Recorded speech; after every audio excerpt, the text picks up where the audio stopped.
जी अस्सलाम वालेकुम। हम कैफ 6 में आपके चैप्टर 5 डिस्कस कर रहे हैं, इनकम फ्रॉम सैलरी।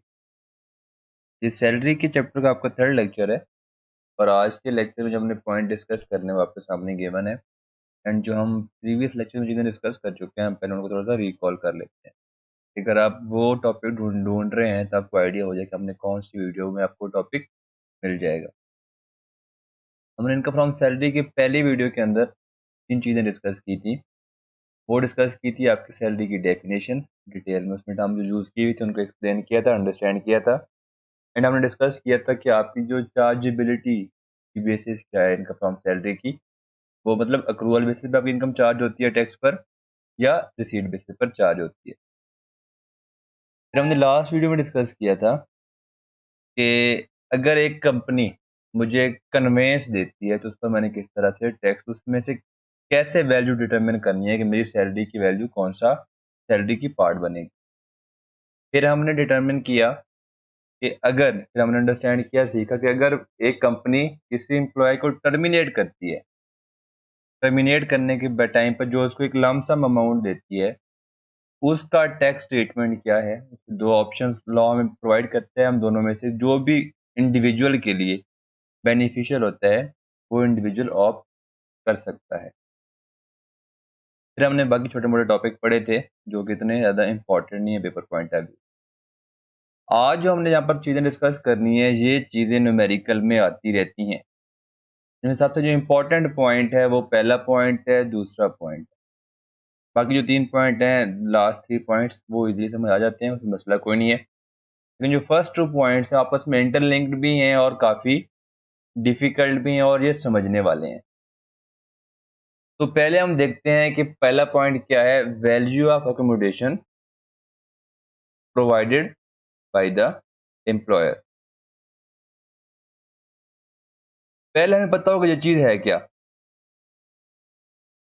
ये एक्चुअली में है, अगर एक एम्प्लॉयर अपने एम्प्लॉई को, कंपनी एक डायरेक्टर को, सीनियर मैनेजमेंट पर्सन को अगर रहने के लिए घर देती है तो हम, वो एक बेनिफिट है। अब हमने उस एक नॉन कैश बेनिफिट की वैल्यू किस तरह कैलकुलेट करनी है जो मैंने अपनी सैलरी इनकम में ऐड करनी है, ये पहले पॉइंट में हम वो सीखेंगे। नॉर्मली क्या होना चाहिए कि जो कंपनी ने मुझे रेंट पर, मतलब जो कंपनी ने मुझे जो घर दिया हुआ रहने के लिए सॉरी, मतलब कंपनी ने जो मुझे घर रेंट पर दिया, मतलब जो मुझे रहने के लिए घर दिया हुआ है, उसके अगेंस्ट कंपनी जो रेंट पे कर रही होगी वो क्या होना चाहिए, वो मेरी सैलरी का पार्ट बनना चाहिए। नॉर्मली ये होना चाहिए था, लेकिन लॉ ने एक अजीब सा रूल बनाकर क्या किया हुआ है, आपके टैक्स लॉ में इंक्लूड किया हुआ है। उन्होंने एक सेपरेट रूल बताया है। हम लोग देखते हैं कि क्या रूल है, कि किस बेस पर हमारी क्या होगी अमाउंट इन टैक्सेबल सैलरी का पार्ट बनेगी।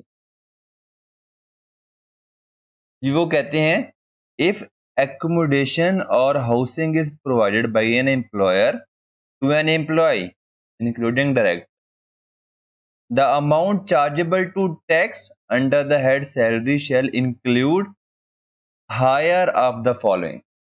ठीक है, पहले हम पहले दो को डिस्कस करते हैं, तीसरा एक एक्सेप्शनल केस है, रेयर केस है, हम बाद में डिस्कस करते हैं। Higher of the following amount sorry that would have been paid in case if such accommodation was not provided। अब कंपनी दो ऑप्शन दे सकती है एक एम्प्लॉय को, ठीक है ना।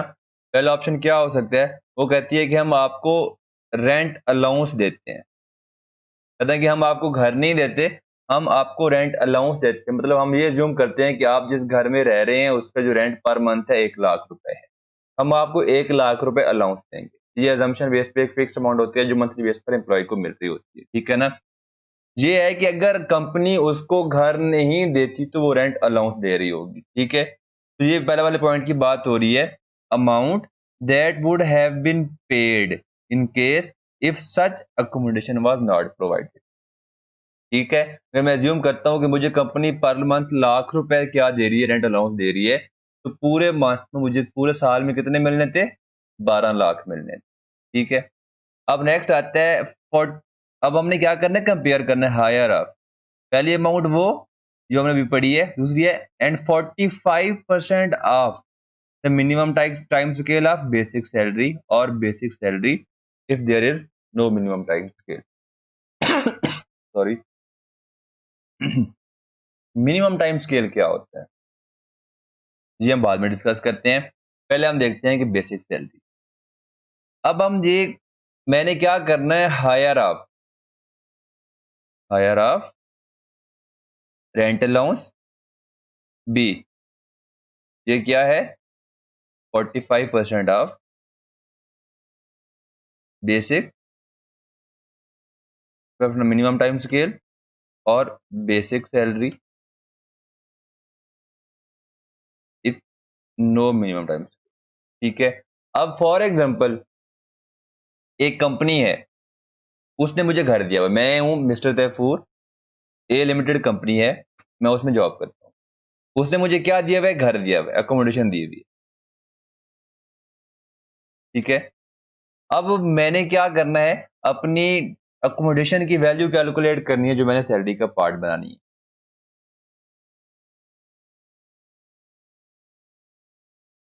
तरह कैलकुलेट करूंगा, मुझे उसके लिए दो चीजें चाहिए। रेंट अलाउंस नहीं गिवन तो कोई बात नहीं, just 45% of basic salary. Basic salary मेरी क्या होगी? क्वेश्चन में गिवन होगी, जो मेरी पर मंथ होती है विदाउट एनी अदर एडिशन। ठीक है ना, तो मेरी क्या होती है? बेसिक सैलरी होती है। अब अगर मैं इसमें कैलकुलेट करूं, फॉर एग्जांपल मेरा जो रेंट अलाउंस है पर मंथ, रेंट अलाउंस जो मुझे मिलता अगर मैं घर ना लेता, वो है 1,20,000 रुपये। ठीक है, जो मेरी मंथली बेसिक सैलरी है वो है 6 लाख। ठीक है, अब मैंने क्या करना है? कंपेयर करना है। अकोमोडेशन मुझे मिली हुई है, मैंने लेना है हायर ऑफ। हायर ऑफ कितना? रेंट अलाउंस वो है 1,20,000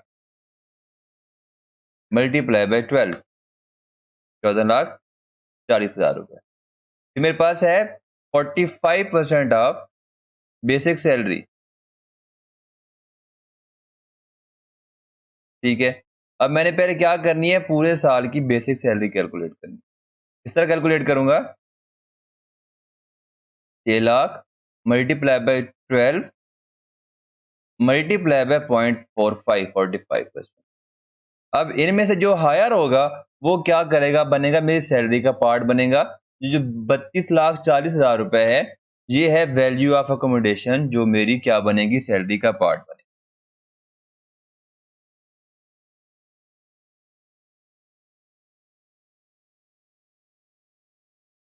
ठीक है, अब मैं अपने एग्जांपल को रिवाइज करता हूं। मैं यहां पे कहता हूं कि मेरा जो rent per month rent allowance है वो 3 लाख रुपए है। तो यहां पर क्या हो जाएगा? रेंट अलाउंस मेरा हो गया पूरे साल का 36 लाख रुपए। जो 45% ऑफ बेसिक सैलरी है मेरी यहां पर होगी है 32,40,000 रुपए। मैंने क्या लेना है? हायर ऑफ बोथ लेना है। 36 लाख क्या होगी? मेरी सैलरी का पार्ट बनेगा। तो ये है मेरी एकोमोडेशन। ठीक है ना, यहाँ पर मैंने क्या करना है? कंपेयर करना है रेंट अलाउंस को या 45% ऑफ मिनिमम टाइम स्केल और बेसिक सैलरी। अब मिनिमम टाइम स्केल क्या होता है? ये नॉर्मली मिनिमम टाइम स्केल होता है बैंकिंग इंडस्ट्री के अंदर, ये चीज इंक्लूडेड है। ये आपके जो ग्रेड है, जो आपका स्केल है जॉब का, जो आपका पोजीशन है, जैसे कि 70th ग्रेड होता है, 18th ग्रेड होता है, 16th आपका स्केल होता है, या गवर्नमेंट एम्प्लॉइज का एमटीएस होता है, या बैंकिंग का होता है। प्राइवेट में नॉर्मली एमटीएस नहीं होता। लेट सपोज 14 स्केल है आपका, तो उस पे एक उन्होंने मिनिमम टाइम स्केल दिया होता है। उसमें गिवन है, तो लॉ क्या कहता है कि 40,000 डैश सॉरी 6,000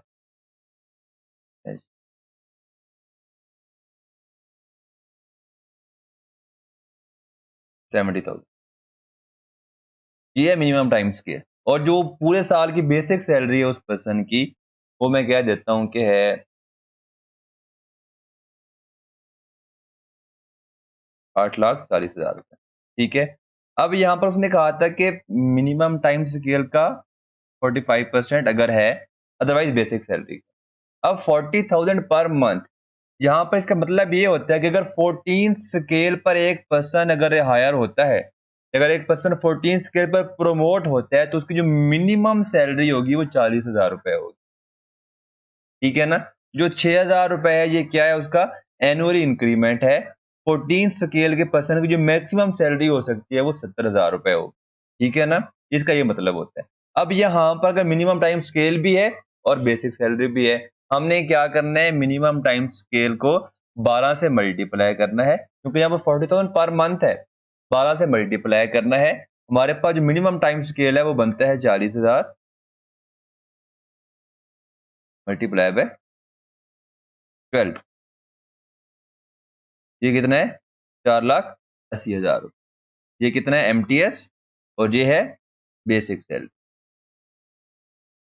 ठीक है, अब हमने यहां पर क्या लेना है, एमटीएस का क्या लेना है, 45% लेना है, जो बनता होगा हम क्या कर लेंगे, वो बना लेंगे। ये होता है मिनिमम टाइम स्केल। अब हम आते हैं अपनी तीसरी लाइन के पास। कुछ केसेस में ऐसा होता है, गवर्नमेंट के जो एम्प्लॉइज होते हैं उनकी जो पोस्टिंग होती है, जैसे कि थर में हो गई, उसको हम क्या कहते हैं, मुफस्सल एरियाज। अगर किसी एम्प्लॉई को मुफस्सल एरिया में जाकर कोई घर मिला हुआ है, ये जस्ट ओनली गवर्नमेंट एम्प्लॉइज के लिए होता है, प्राइवेट एम्प्लॉइज के लिए नहीं है। अगर एक पर्सन है, इंडिविजुअल है, गवर्नमेंट का एम्प्लॉई है, ऑफिसर है, उसकी जो पोस्टिंग हुई है वो हुई है कोई हिंद के किसी बहुत ही बैकवर्ड एरिया में, उसको हम मुफस्सल एरिया कहते हैं, लॉ ने डिफाइन किए में। वहां पर क्योंकि अकोमोडेशन की जो कंडीशन होती है इतनी बेहतर नहीं होती, तो लॉ कहता है कि आपने कंपेयर करना है उस केस में 30% ऑफ। तो तीसरी चीज है, जब मुफस्सल एरिया होगा, इन केस ऑफ मुफस्सल एरिया, तो फिर आपने कंपेयर करना है रेंट अलाउंस, एंड दूसरा हमारे पास जो कंपेरिजन बनेगा वो होगा 30% ऑफ मिनिमम टाइम स्केल और बेसिक सैलरी, क्योंकि वहां पर आपको घर जो मिला हुआ है इतना वो लश नहीं है, तो लॉ कहता है कि आपने जो अमाउंट सैलरी के पार्ट बनानी है वो कम बनानी है, मतलब 30% ऑफ मिनिमम टाइम स्केल और बेसिक सैलरी। ये क्या था आपका, अकोमोडेशन की टैक्सेशन थी, जो हमने डिस्कस कर ली है। आप उसके बाद जो आपकी एग्जांपल्स गिवन है बुक के अंदर, आप ये देख लें एक दफा, आपको समझ आ जाएगी। ठीक है, अब हम अपने नेक्स्ट टारगेट की तरफ जाते हैं जो हमने इस वीडियो में डिस्कस करना है, वो आपका है सेल्फ हायरिंग ऑफ प्रॉपर्टी। जहां पर एक बहुत प्यारी बात है जो हमने डिस्कस करनी है। पहले ये था कि कंपनी ने क्या किया है, एम्प्लॉय को घर दिया हुआ है। दूसरा केस था self hiring of property. Company क्या करती है, एम्प्लॉय से कहती है जो जिस घर में आप रह रहे हैं, ठीक है ना, वो घर आप मुझे रेंट पर दे दें, मैं आपको उसका मंथली रेंट पे करूंगा, एंड आप उसी में रहें, मतलब ये है मैं आपको अकोमोडेशन भी प्रोवाइड कर रहा हूं। अब यहां पर दो बेनिफिट हैं, एक मैं अपने घर का अपने एम्प्लॉयर से रेंट ले रहा हूं, ये मेरी जाएगी इनकम फ्रॉम प्रॉपर्टी में जाएगी, एंड उसने मुझे एक अकोमोडेशन प्रोवाइड की हुई है, उसको जो मुझे उसने घर प्रोवाइड किया है उसकी जो मैं टैक्सेशन है बिल्कुल सेम इसी मेथड से कैलकुलेट करूंगा, लेकिन जो मुझे रेंट पे कर रहा है वो रेंट मेरा इनकम फ्रॉम प्रॉपर्टी में क्या होगा, टैक्स होगा। ये पढ़ते हैं, वेयर एन एम्प्लॉय और his spouse is the owner of any such building that is given on rent to the employer. यहां तक बात कवर समझ आ गई कि मैं एम्प्लॉय हूं ए लिमिटेड का, और मैंने अपनी बिल्डिंग जो मेरी ऑनरशिप में है अपनी ए लिमिटेड को रेंट पर दी है। ठीक है, and the employer has provided the same building, मेरी ही building, to the mister Taifur against his entitlement for a rent free accommodation. Accommodation की टैक्सेशन बिल्कुल वैसे ही करनी है जैसे भी हमने सीखी है। ठीक है ना, then it will have the following effect. कौन सा इफेक्ट होगा, देखते हैं। Then it will have the following effect. पहला इफेक्ट क्या होगा, ये आपने अच्छी तरह अंडरस्टैंड करना है। Receipt of rent of building is chargeable to tax under the head income from property. Immovable property को रेंट पर देने पर जो मुझे रेंट मिलता है वो मैं इनकम फ्रॉम प्रॉपर्टी के हेड में टैक्स करवाता हूं। जब हम इनकम फ्रॉम प्रॉपर्टी डिस्कस करेंगे उसमें भी हम ये कॉन्सेप्ट डिस्कस करेंगे। ठीक है। Any rent received by the employee और his spouse shall be property income of the recipient and be treated accordingly। एक मसला हल हो गया। यहाँ पर दो बेनिफिट आ रहे थे, इस सेल्फ हायरिंग के अंदर दो बेनिफिट आ रहे थे। एक था कि मैंने रेंट पर जो प्रॉपर्टी दी है उसके अगेंस्ट मुझे रेंट मिला है। दूसरा बेनिफिट क्या है कि एम्प्लॉयर ने वही बिल्डिंग मुझे ही रहने के लिए फ्री में दे दी है। ठीक है ना। अकोमोडेशन एंड रेंट दो बेनिफिट हैं। जो रेंट है वो मैं टैक्स करवाऊंगा इनकम फ्रॉम प्रॉपर्टी में, और जो अकोमोडेशन है उस पर मैंने क्या करना है पढ़ते हैं। The building is provided by the employer to his employee as a rent free accommodation. ठीक है। It will be perquisite and added in the salary income of the employee as per the rule stated in paragraph 2.3 above। कौन सा paragraph है जी? ये 2.3 ये वाला है जो भी हमने डिस्कस किया था। मतलब अगर एक एम्प्लॉय अपना ही घर एम्प्लॉयर को रेंट पर दे दे और एम्प्लॉयर उसी का घर उसी को दोबारा रहने के लिए दे दे, उसका क्या ट्रीटमेंट करना है? जो भी हमने पढ़ा है वही ट्रीटमेंट करना है। ये दो पॉइंट हमने डिस्कस कर लिए। थर्ड पॉइंट क्या हमारा इस वीडियो का? ऑब्लिगेशन वेवर और सेटलमेंट। इसका क्या मतलब है देखते हैं। पहली बात ऑब्लिगेशन की बात कर लेते हैं कि कंपनी से मैंने लोन लिया था 5 लाख रुपए का। ठीक है। अब मैंने 5 लाख में से 2 लाख कंपनी को वापस कर दिए, 3 लाख अभी भी वापस करने हैं। कंपनी की मैनेजमेंट कहती है तैफूर साहब जो आपने हमें 3 लाख रुपए देने हैं हम वो वेव ऑफ करते हैं, हम आपको माफ करते हैं, आप हमें वापस ना करना, क्योंकि ये मुझे बेनिफिट है। मैंने कंपनी को पैसे देने थे, कंपनी की मेरी ऊपर मेरी लायबिलिटी थी, मैंने कंपनी को पे करनी थी। अब उन्होंने अगर मुझे वेव ऑफ कर दी है तो लॉ कहता है कि जो आपको ये बेनिफिट मिला है वो आपकी सैलरी का पार्ट बनेगा। Any obligation waived off which an employee out to the employer shall be included in the salary income. जो 3 लाख रुपए मैंने पे करने थे एम्प्लॉयर ने वेव ऑफ कर दिए हैं, वो मेरी सैलरी का पार्ट बनेंगे। Equal to the amount waived. अब मैंने यहां पर लोन 5 लाख का दिया था, लेकिन जो उन्होंने अमाउंट वेव ऑफ किया है वो 3 लाख की है। जितनी अमाउंट वो वेव ऑफ करेंगे मुझे माफ करेंगे वो क्या होगी? मेरी सैलरी का पार्ट बनेगी। अब हम जाते हैं सेटलमेंट की तरफ। मैं एक कंपनी ए लिमिटेड का मैं क्या हूं? एम्प्लॉय हूं, और मैंने मिस्टर सी एक थर्ड पर्सन उसको 5 लाख रुपए देने थे। अब मेरे पास पैसे नहीं है, कंपनी मेरे बिहाफ पे मिस्टर सी को 5 लाख रुपए दे देती है। अब जितनी पेमेंट कंपनी ने मेरे बिहाफ पे पेमेंट की है थर्ड पार्टी को, जो मैंने पे करनी थी एक्चुअली में, वो क्या है? मेरी सैलरी की इनकम का पार्ट बनेगी।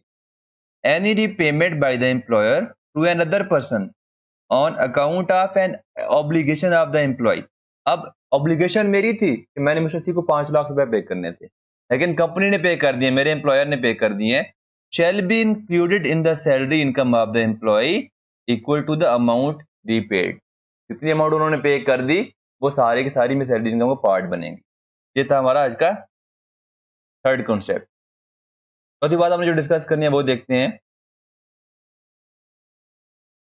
जी। ट्रांसफर, चौथी बात है ट्रांसफर ऑफ प्रॉपर्टी और provision of services to employees. अब कंपनी ने कोई एसेट अपना मुझे ट्रांसफर कर दिया। ठीक है। लेट्स सपोज मुझे जो कंपनी ने कार दी हुई थी वो कार कंपनी ने मुझे मेरे नाम पर ट्रांसफर कर दी, मुझे दे दी। ठीक है।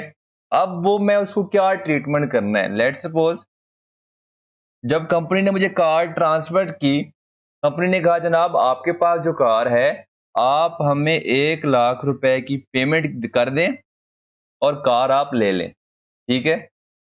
कॉस्ट पेड टू कंपनी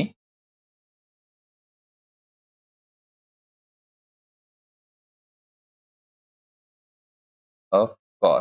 ठीक है। और जो मैंने कंपनी को पेमेंट की है कॉस्ट जो मैंने इनकर हुई है मुझे कार लेने की, वो हुई है 1 लाख रुपए। ठीक है, कंपनी ने कहा कि जनाब तैफूर साहब आपके पास जो कार है वो आप रख लें और हमें आप 1 लाख रुपए, 1 लाख बहुत कम है, 10 लाख कर दें। ठीक है, 10 लाख हमें दे दें और कार आप रख लें। अब लॉ कहता है कि आपको जो भी ट्रांसफर हुई है प्रॉपर्टी, आपने उसका सैलरी में कौन सी अमाउंट इंक्लूड करनी है। लॉ कहता है आपने देखना है जो आपको अमाउंट चीज या एसेट रिसीव हुआ है उसकी फेयर मार्केट वैल्यू कितनी थी। लेट्स सपोज जब कार मुझे उन्होंने दी है, अगर वही कार उसी डेट पर मैं मार्केट में बेचूं तो उसकी अगर अमाउंट है 15 लाख रुपए, तो लॉ कहता है उसकी फेयर मार्केट वैल्यू क्या होगी, 15 लाख रुपए होगी। आपने क्या करना है, लेस करना है कॉस्ट जो आपने पे की है। ठीक है, कितनी कॉस्ट पे की है मैंने, 1 लाख रुपए और 10 लाख रुपए। जो नेट बेनिफिट है, जो नेट बेनिफिट मुझे मिला है वो मैं क्या करूंगा, सैलरी में ऐड करूंगा। ठीक है, मेरी क्या होगी, सैलरी की इनकम होगी, ये बनती है 5 लाख रुपए। ये वो वाली बात है जो हम यहाँ पर भी डिस्कस कर रहे हैं, ट्रांसफर ऑफ प्रॉपर्टी और provision of services to employee. दूसरी बात, सर्विसेज की बात जहां पर हो रही है, मैं ऐसी कंपनी में जॉब करता हूं जो क्या करती है, सॉफ्टवेयर बनाकर देती है या कोई और ऐसी सर्विसेज प्रोवाइड करती है, कुछ भी हो सकती है। अब मैंने कंपनी से वो सर्विसेज ली, जो सर्विसेज की फेयर मार्केट वैल्यू थी, मतलब अगर वो सर्विसेज किसी और पार्टी को, थर्ड पार्टी को वो देती कंपनी, उनसे वो 5 लाख रुपए लेती, उन्होंने मुझे सर्विसेज देकर मुझे 2 लाख रुपए लिए हैं। तो जहां पर जो बेनिफिट कितना आ रहा है मुझे सर्विसेज की केस में, फेयर मार्केट वैल्यू है 5 लाख, जो मैंने पैसे पे किए हैं वो है 2 लाख। लॉ कहता है जो 3 लाख का आपको बेनिफिट हुआ है वो क्या होगा, आपकी सैलरी का पार्ट बनेगा 3 लाख रुपए। ये था हमारा इस वीडियो का 4th पॉइंट। 5th पॉइंट कौन सा है, एनी अदर परक्विजिट। ठीक है, अब वो सेम फार्मूला है, तो कोई भी बेनिफिट आपको मिल रहा है, कोई परक्विजिट आपको मिल रहा है, आपने क्या करना है, दो चीजें देखनी है उसकी, उस एसेट की जो बेनिफिट मुझे मिला है, जो चीज मुझे मिली है उसकी फेयर मार्केट वैल्यू कितनी है। ठीक है, और उसकी मैंने कितनी कॉस्ट इनकर की है, जो नेट बेनिफिट होगा वो मेरी सैलरी का पार्ट बनेगा। अगर मैंने ऐसा किया है कि मैंने कॉस्ट ज्यादा पे कर दी है, मार्केट वैल्यू कम थी, मुझे लॉस आ रहा है, तो लॉस की डिडक्शन नहीं होनी। ये थी हमारी इस वीडियो की ऑब्जेक्टिव टारगेट जो हमने क्या करना था, यहाँ पर डिस्कस करना था।